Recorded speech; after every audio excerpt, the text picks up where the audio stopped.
What is going on YouTube? It is Bully bringing out a brand new video for you guys today. In today's video, I will be educating y'all on secrets pro players don't really want to tell you. Make sure you will leave a like on this video, subscribe if you are new, and comment down below some things that you don't really know or have questions on. Other than that, let's get straight up into it. Now, for the first thing I would actually like to address when it comes to secrets that pros don't really tell y'all and teach y'all about is frame killing. Now, if you haven't noticed, I already explained it a lot in previous videos. Make sure I check out my previous videos.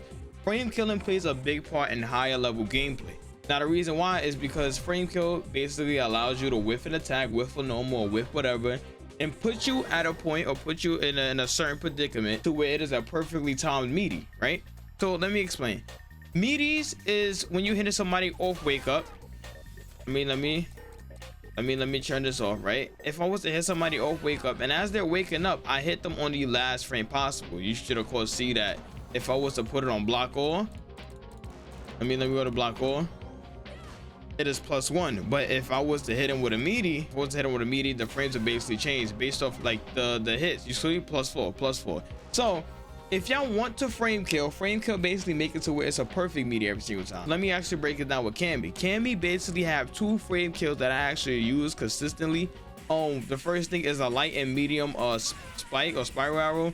In order for me to frame kill with this, I have to hit a light crouching kick, right? For the heavy, in order for me to actually frame kill with this, I have to hit standing light kick. So boom, boom, boom, right? You'll of course see that I'm +1, but if he was to jab, let's see it. If he was to jab, can I give him the jab? Let's give him the jab on wake up, right? It's an auto time. It's literally auto time.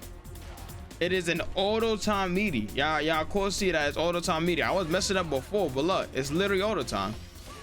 I jab, and the moment I recover, I hit him with that. You see, like now I'm +12. I am +12 off of that, right? That allows me to go inside other combos. What else can I do?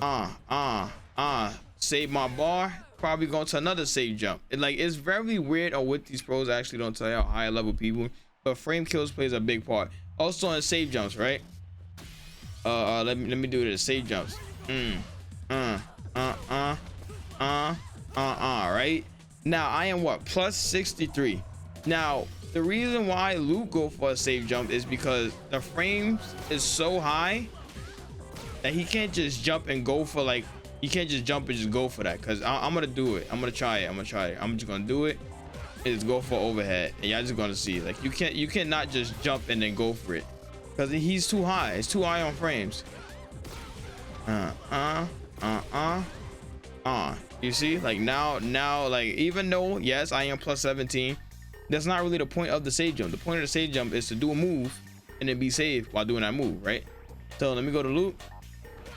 Oh, I messed that up. Don't give me a break, y'all. Give me a break. I am a cop player. Frame kill, you jab and then you go for overhead. The overhead, you can see if I was to normally just do that again, like supposed to swap characters, I would be safe. The frame kill allows me to actually go for the perfectly timed meaty. I jab and then I jump. It's literally perfectly timed. It's a perfectly timed meaty. Yes, it is effort. You have to put effort in it, but you also have to set up right, because if you do not set it up right, you will get punished every single time. Like I'm telling you, I'm putting y'all on game. This is a high level tactic a lot of high level players use. Not a lot of low players or low level players and mid level players actually use it, but high level players use this because 1, it's a knowledge check, and 2, who don't like perfectly timed meaties, especially when you do not have a DP. But the only bad side of this, or bad thing about this, is that it is very difficult if somebody was to wake up with perfect parry. So let me go to parry real quick, turn this on. All right, bet. You see, it is perfect. You could perfectly parry it. So it's basically an RNG that's in your favor. You know, they don't really know whether or not you're gonna grab. You're right next to them. You could also go inside a shimmy. If they was to try to grab, right, they try to throw with, and then now they just get hit by that, and then now we just in the infinite, I could just play off of this. That's what can be. But a lot of characters actually have this option to actually go inside things. What's another option? We could try DP. So let's say somebody's very DP heavy, right? But you probably like, is it even safe? It actually is safe. So DP, And it looked like I could actually bait out a DP with this. Boom. Now it's over. I could do whatever I really want because, you know, I just baited out a DP. Now we have to get on to the next thing. For the next thing, I want to talk about frame traps. I never really experienced frame traps, or it was really explained to me. So I started playing like high level people. One of the people that actually play high level is Yasha. If y'all don't know Yasha from Dragon Ball FighterZ, when I actually played Yasha in a crib and I was playing against Yasha, he was basically delaying, like he was basically leaving gaps and delaying his block string. If this was on Dragon Ball Z though, but this is how I figured it out, like, yeah, how I figured it out on Street Fighter. This was Dragon Ball Z. So he basically delay options, right? So let me have him do something. I can have him let me have him light punch. So he basically delay, right? And with this option, not only would he delay, you would be like, yo, it's you know, I could just press in between it. And honestly, you can't really press in between it. You actually cannot press in between it. It's just very delayed. It's just very delayed. Like, hold on, you see? Even though I'm negative, so let's say somebody just normally doing that to you, right? But you might, yeah, I could press in between it. Now you look, you can't do nothing. Like, what are you gonna do? Like, what are you possibly gonna do? Now, the frame traps actually plays a big part in high level gameplay, because if you have seen people actually like fight and play the game, you know that they do something like this. For example, like Punk would do something like this, like he would, like, you know. But if we was to make it to where he actually press, right?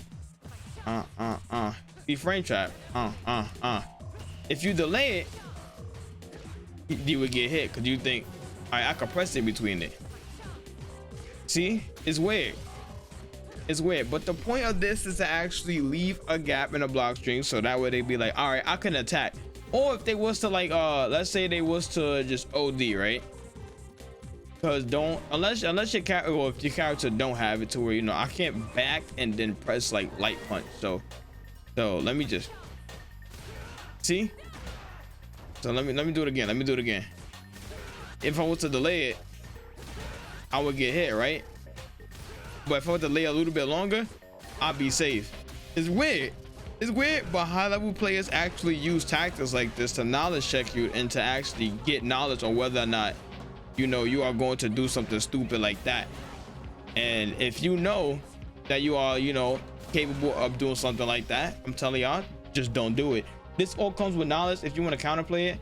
But like I said, certain situations to where if frame traps, you would think that, all right, he's about to go for something, or he's about to do something. Like it's very weird. It is very weird, but it is a secret or a method and technique that a lot of high levels players do, and they don't really explain it. Because why would I explain to you what I'm doing? Like, it don't even make sense. Like, come on, be honest. Now, for the last thing I want to talk about is Abare. Now, Abare is one of the scariest things. You know, I would like to explain Fuzzy Abare, but the reason why Abare is actually scary inside of games is because you are attacking where you are negative at. You ever see somebody say, "Yo, I'm plus," but you're mashing? Like, you're. It don't matter if they're plus. Like, you're still going to press your button because you generally do not care, right?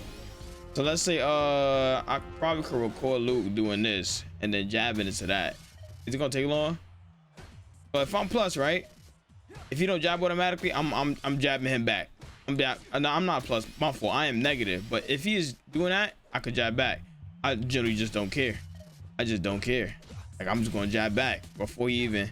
Let me actually get him. Can I get him a little bit closer? All right, go. Like, I am pressing. If you see that, I am pressing in between that. Now, it's very scary because if you actually have knowledge on your opponent, when you hit them with a certain or a few situations, or they are repetitively just spamming the same situation, like I said, like with the Cammy, like jab, jab, jab, you know, if they are spamming situations like that, Abare will actually help, because now you know, all right, whether or not, if you do have the knowledge to figure it out, or if you already figured it out. Ooh, hold on. I ain't gonna lie, I ain't know I still had that. Another situation that I will talk about is certain negative spots, right? So let's say I hit somebody with a spiral arrow, right? Oh, let me turn off his let me turn off all of this. Let me go into all of these. Let me turn off all of these, right? So if I was to go inside spiral arrow, right? Yo, chill. If I was to go inside spiral arrow, right? What is it? It's 47 on hit, right? Oh, where can I turn on block? Look, I am not plus, right? I am not plus. You can turn this to 0 depending on the distance, but I am not plus. You of course see that I am not plus as a whole, right? But based off the spacing, right? Let's say I have him after he blocked the spiral arrow, right? Because mind you, it is a risky move. A bar rate is risky. It is very risky. It's not something that you should just like you be throwing out because you would get blown up for it if the person is actually smart. But let's say he do this, right? And then he try to go for like a crouching light kick. Let's do this. Because depending on the spacing, right? So let me space it, right? Boom. And he try to go for that, right? If I space it right, I could literally just blow him up for it. Like he just get blown up for it. Oh wait, I'm tweaking. I spiral arrow. Oh, my fault. Yo, I don't know what me to be having you do that, bro. My fault. Bang. Yo, why is he not blocking now? Yeah, block. Yeah, block. But the spiral arrow will actually put me in a predicament to where I'm actually able to, you know, I'm not negative as a whole. Based off the distance, Luke's probably won't even like go for this. But based off the distance, I am just able to jab because I'm negative. Like I am negative. I just gave him plus frames and jab. All right, so let's try the medium because I haven't even labbed this, right? Let's try the crouching medium punch. I can still jab it. He's negative, but I can still jab it. Y'all see this, right? So let me try my crouching medium punch. I lose. It's all about knowing the spacing. Look, it's all about knowing the spacing. What is this? I think this is that button is not as fast. Yeah, so I'm getting fried. But like you should of course see that depending on the spacing, if I hit a bar rate, you just get smoked for it. Even though you are plus, you just get smoked for it because that is the type of knowledge that a lot of high level players really got. They use a bar rate, frame kills, and frame traps to actually get over in offense. And if you do know a lot on defense, that will actually get you ran over. Because if they know a lot on defense and you are playing and you're just trying to troll or you're just trying to win, you're trying your hardest to win, they knowledge check you and then they put you in a situation where it's frame kills, frame traps, and etc. and you just cannot do nothing. But a bar rate is very risk and reward. A lot of these is risk and reward, and it's high risk, high reward. You know, it just all matters about your opponent matchup and how they actually react on certain things. But my main thing is that a bar rate is very difficult. It's very difficult because not a lot of people do know. But if you do know your character, the ins and outs of your character, you could throw on certain baits, throw on certain situations to where if something was to happen, right, I could just, you know, I could jab him. Look, I'm doing one more time. I could jab him. There's nothing you could do. The infamous crouching medium button or whatever it's called, right? And I could just go inside this. If it can reach, I ain't gonna lie. This is insane. But if it reaches, I could just go into it. Like I said, it's insane. It's insane to actually know. But yeah, that's pretty much it. I have given y'all some secrets that a lot of high level players don't really tell y'all or warn y'all about. Make sure y'all leave a like on this video. Subscribe if you are new. Hit the notification bell, and I'll see you in the next one. Peace.